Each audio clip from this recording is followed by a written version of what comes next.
So we're live and it's Wednesday morning, almost at the end of February, February 22nd.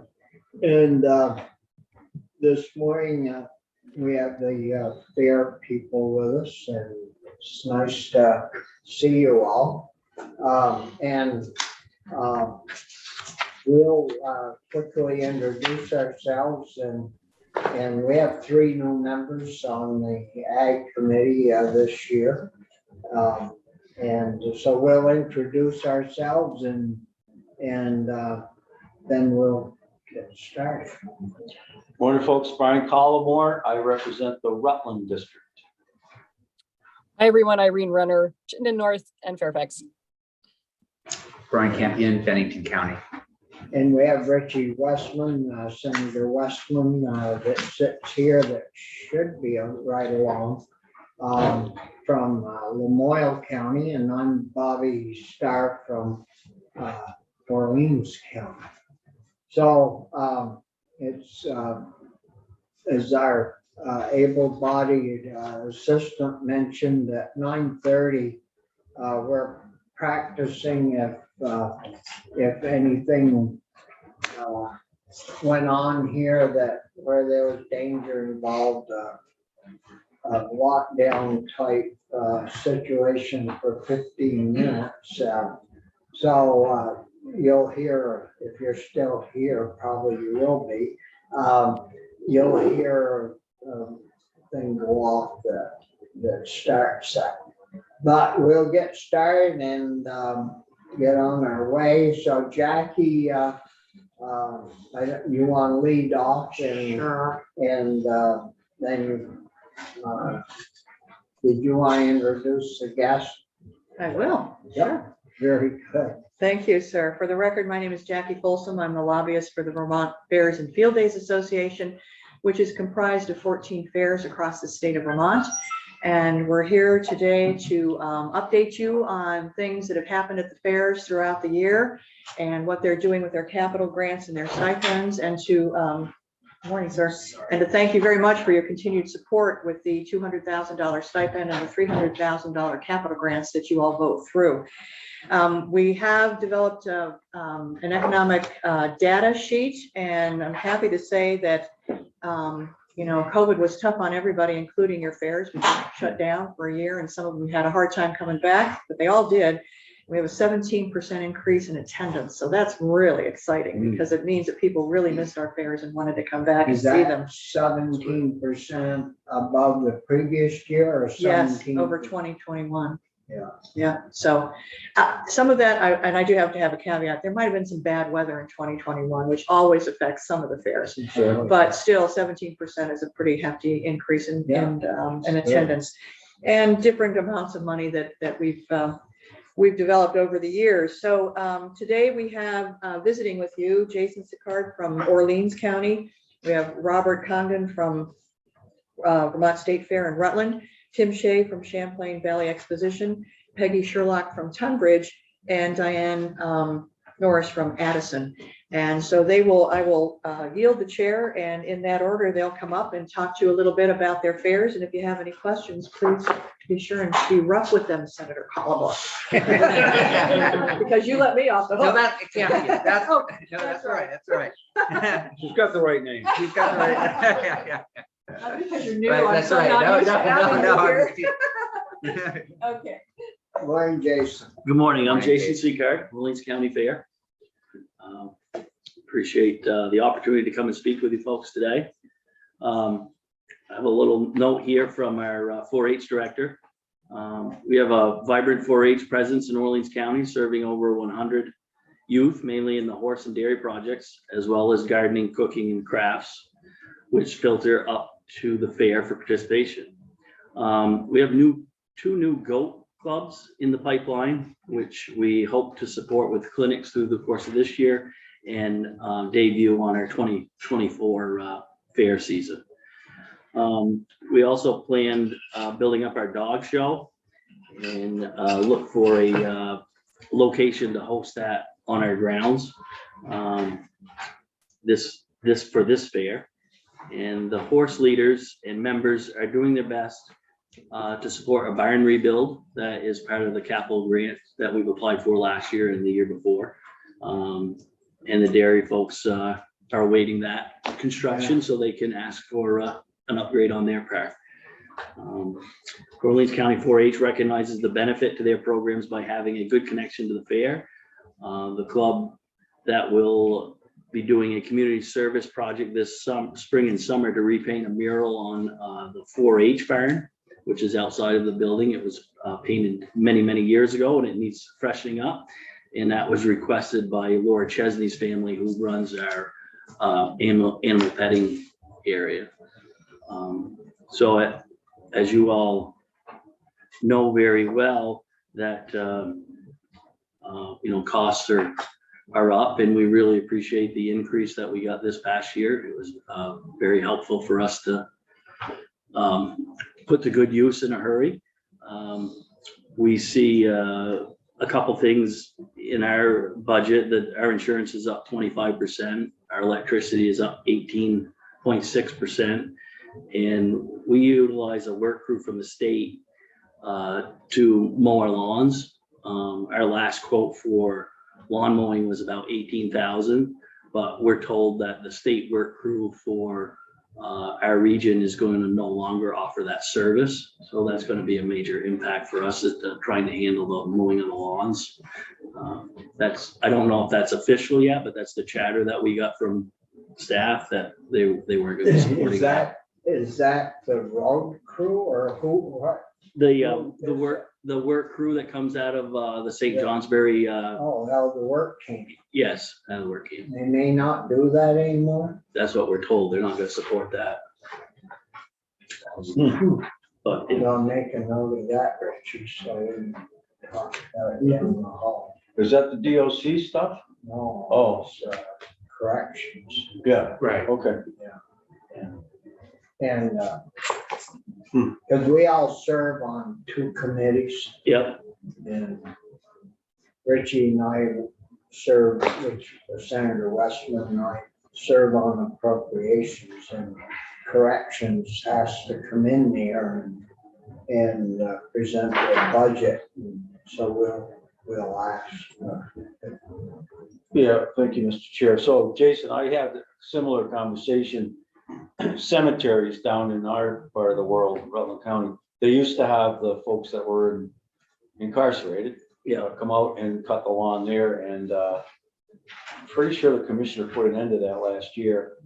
Part of it has to do, I think, with the fact that we have, as a policy, removed a bunch of folks who would normally have been in institutions. And so the ones that remain, if you will, are a little bit more dangerous, violent, whatever, and they didn't want them outside cutting lawns. So we've managed to, again, paint ourselves into a corner, in my view, and we have to address that. But I didn't realize they were cutting lawns at the fairs. That's good. So the information that I gathered, our court system is actually asking for more people to be in the work crew. So they're being stipulated through the court for more of that. So our area should have, from my understanding from the person I talked to, that we should have the head count to support that. And that would save you $18,000. Yeah. Yeah. I mean, it's a cost that we haven't had to incur for a few years. I think we've had the mowing program for 3 years now, so. I would just think on top of whatever the level of the people that are in prison, the staffing issues in corrections are atrocious. True. And they would have to accompany them, I'm guessing. And they To have supervise. to transfer there and supervise. And I think, when they put all of corrections on 12-hour days minimum, Yeah. and people are doing overtime, and a majority of the people in corrections now are working nearly 60 hours a week. And they're taking all of the people that are on doing the officers that are supervising paroles, and they're now back in the prisons because we don't have any staff and we can't get it. I think that plays into Sure.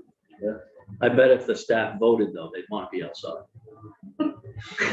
No, I understand your I think your if you were challenge. working 60, no, yeah, no, I wasn't adding on top of that. or Yeah. better. Yeah, There's a number of people I know working 80 hours a week.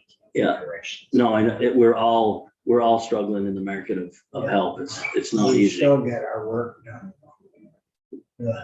We either have to or go hungry when you work for yourself.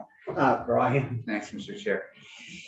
I just want to ask about 4-H. So in the afternoon, I chair Senate Ed, and we're trying to, and this might not be something you can answer, but can we get 4-H a little bit more into our schools, a little bit more into schools that, don't have the 4-H programs? Is a lot of what's happening up in your area connected? Are the 4-H programs in the schools a little bit, or do you have a sense of, is it just sort of a separate kind of thing? It's kind of separate, I think, Separate. in our area, but our fair change, we were the third week in August, and we changed to the first weekend after Labor Day in September. So we're in the school system timeframe now. Yeah. Before we were in vacation. So we have started a networking with the superintendent's office to work Oh, with you the have? schools to Okay. try to get some more focus on our slot that we now are operating in. So Okay. and that's one of the things is trying to pull the kids onto the grounds, give them that experience, get their involvement to be hopefully they'll be a participant, in a showcase and then later on be a volunteer to keep the doors open. Great, thank you. And I We- think Tunbridge Fair probably can speak to that because they do an amazing connection with their local schools. Great, Great idea. thank you. Yeah. the other thing I wanted to ask about, or you mentioned your 4-H groups were adding goats, or the fair was gonna add goats, and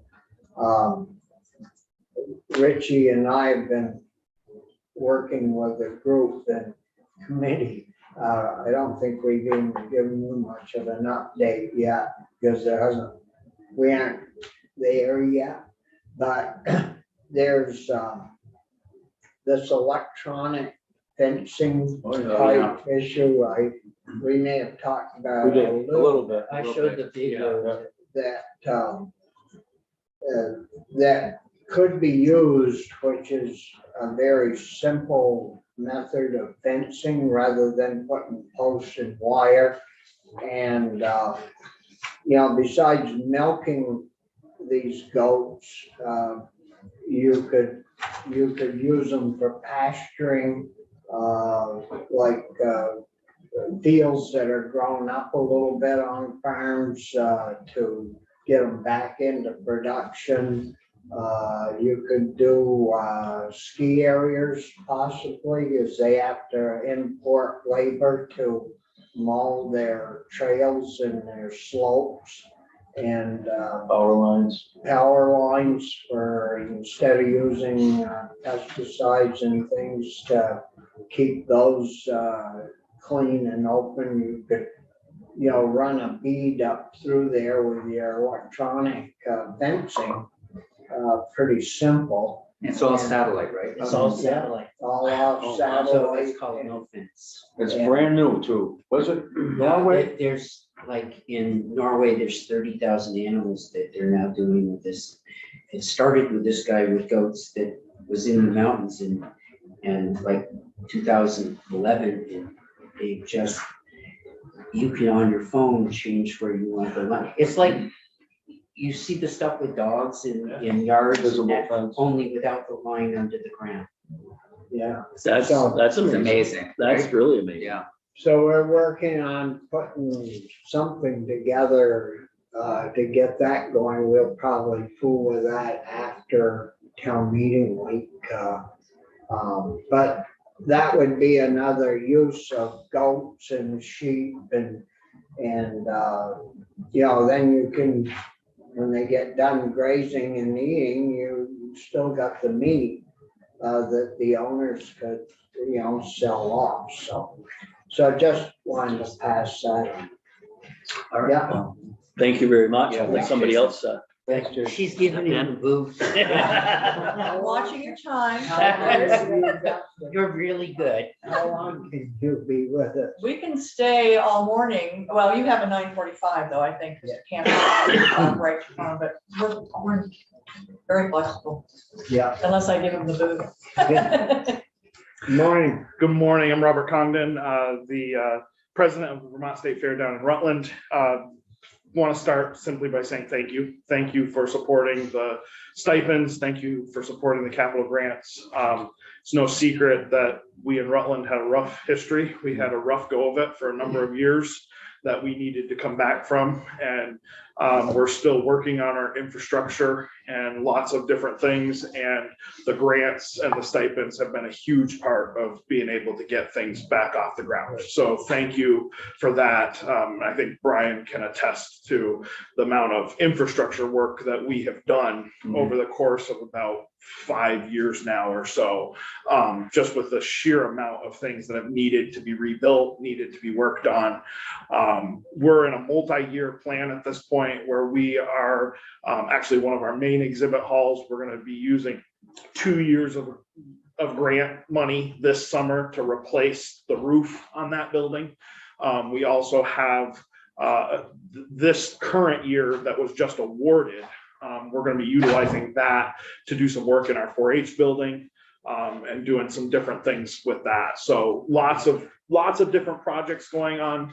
And to speak to Senator Campion's comments about 4-H, I know that we have a new 4-H leader in Rutland County at this point, who is working hard to not only rebuild and work with the fair on their program, but also they are working on getting into after-school programs, because my other hat is education. So they've already had conversations with me about our school and possibly doing a couple afternoons in an after-school program starting next year, that type of thing. So they are definitely putting forth some effort on that side of things, which is exciting.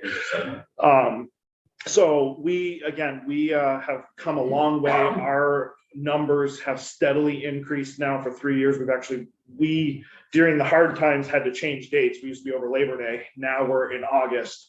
For the last 3 years consecutively, we've broken attendance record every year on those new dates. So we're growing back at this point, which is exciting. We've definitely been going in the right direction. We have also worked to grow our entertainment, try to get some more larger names into the Rutland area, and to be able to draw from the population for that.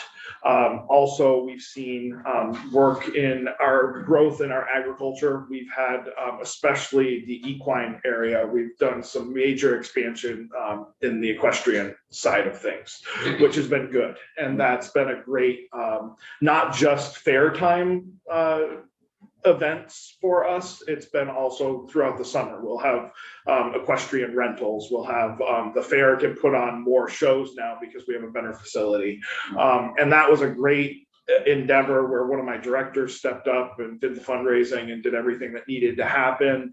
And it was amazing to see the way the local businesses came out to support it as well, and provide material and do all of those types of things. The biggest struggle that I guess I would just mention before I get done and step aside would be we are one of the fairs that is facing the 3-acre rule, which is the water quality, which we all know is an issue in the state. We all know that it is something that we need to be dedicated to, but the price tag for us at this point is looking to be anywhere in the realm of around $1 million, which is something that's really insurmountable at this point for us. Even though we've made great strides in coming back, we're not that well off yet. So we are in the, like a couple of the others you'll hear from, we are in the planning phases at this point where the engineers are looking at what would potentially need to happen. We filed our permitting. We've done that. We've done the initial phases. But again, the price tag is looking very, very significant at this point. And I know last year, I think it had been talked maybe a little bit about at that time it was ARPA and possibly seeing what could happen for the fairs. But we definitely, several of us are facing that. And I know the eastern side of the state will be facing it soon, because I think they're next on the list. The Connecticut River Valley's next on the list to take a look at and start planning for. So Brian? Thanks, Mr. Chair. Hey, can you just tell me a little bit more about the situation? Sure. I remember this coming up a couple of times, but I just don't remember. So for any land property Yeah. that has over 3 acres of Right. impermeable Right. surface, Yeah. we come in at roughly, because it's roofs, it's gravel surfaces, Yeah. asphalt, all of it. We come in at about 17 point something. It's just shy of 18 Yeah. acres.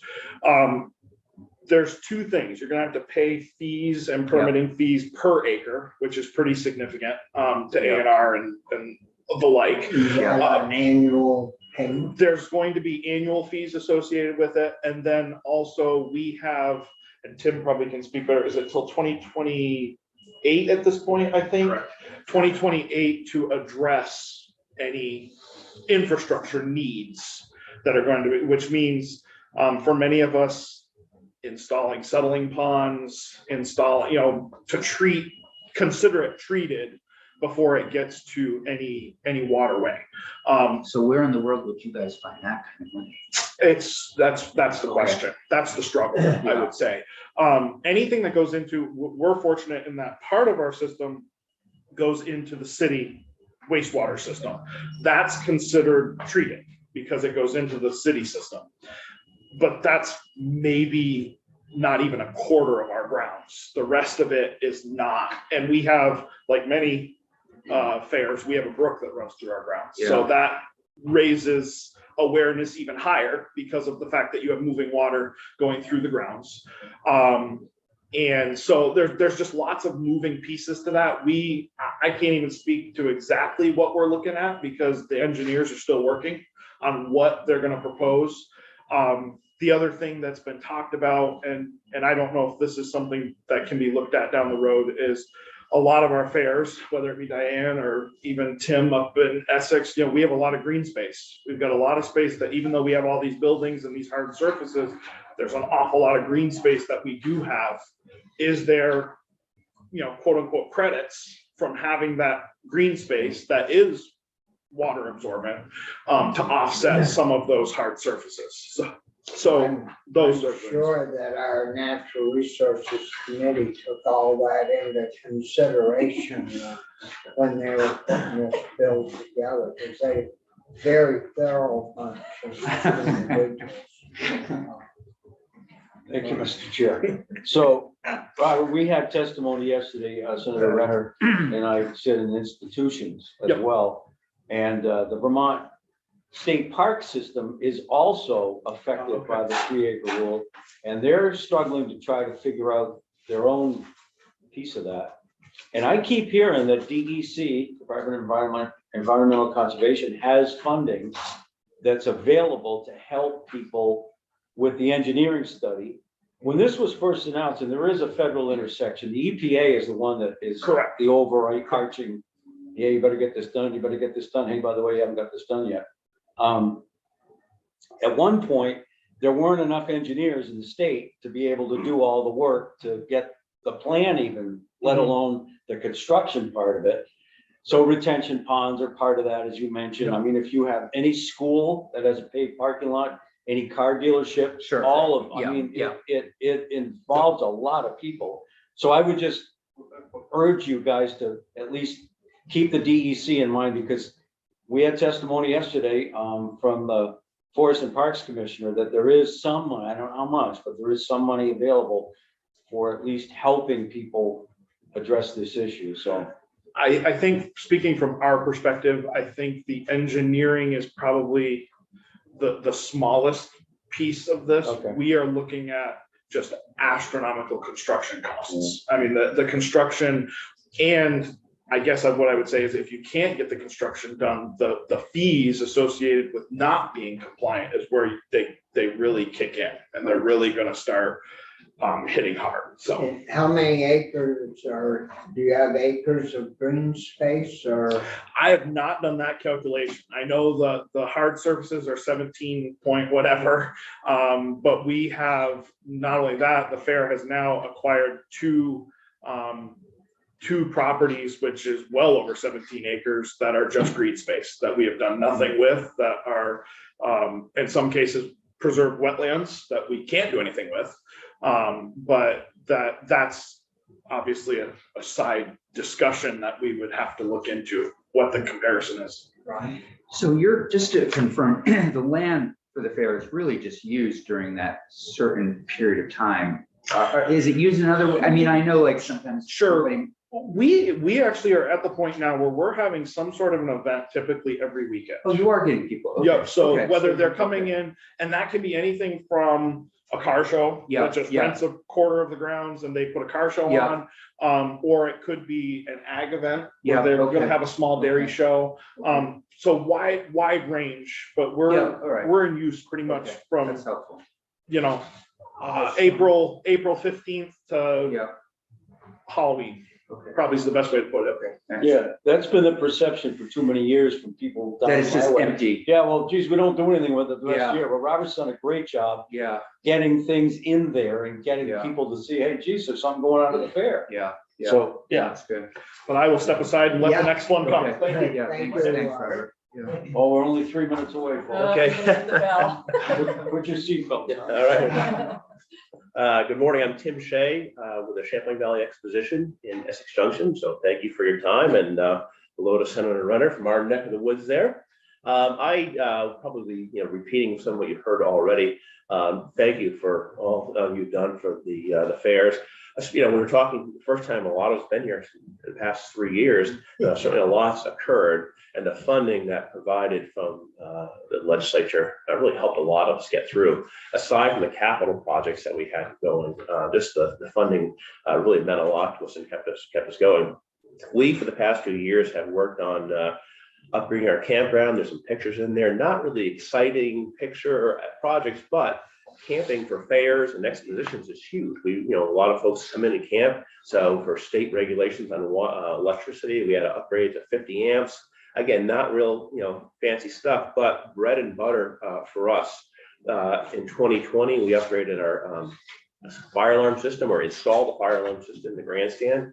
$30,000 project that the state requires to do for obvious reasons, but it was the grant funding that allowed us to pay for that. So again, a lot of them aren't that flashy, but it's that bread and butter stuff as a fairgrounds and exposition we have to do. So may I ask, you're renting out some, may I ask a quick question? So you're renting out some spaces, like kind of like an Airbnb kind of thing? We do our campground for event centric. We Okay. don't really do transient Okay, camping. got it, It's okay. really a car show, All right, certainly the just curious. fair. Yeah. Thank And you. what's happening with growing hotel rates in throughout Vermont, there's more and more demand for camping. Yeah. So having more spaces and more 50 amp with campers and RVs these days needing 50 amp. Yeah, that's right. It pays dividends Yeah. because we charge for that camping. So there's a revenue stream to help pay back for some of that stuff. Thank you. We too are the proud owner of 33 acres at Impervious Surface. There's and Robert spoke well to it, $50,000 per acre to fix that. So it's about $1.5 million to us. Now, money aside, let's say you had the money to pay for it, which we don't. It's just the logistics of literally ripping the place apart. The events we would need to cancel, modify just to accommodate the work that needs to be done. We all believe we need a clean Lake Champlain, Connecticut River as well, but the economics just don't work. But we can't pass that fee on to our user.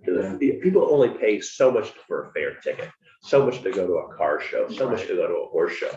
To absorb $1.5 million, albeit over a few years, that's a lot of money.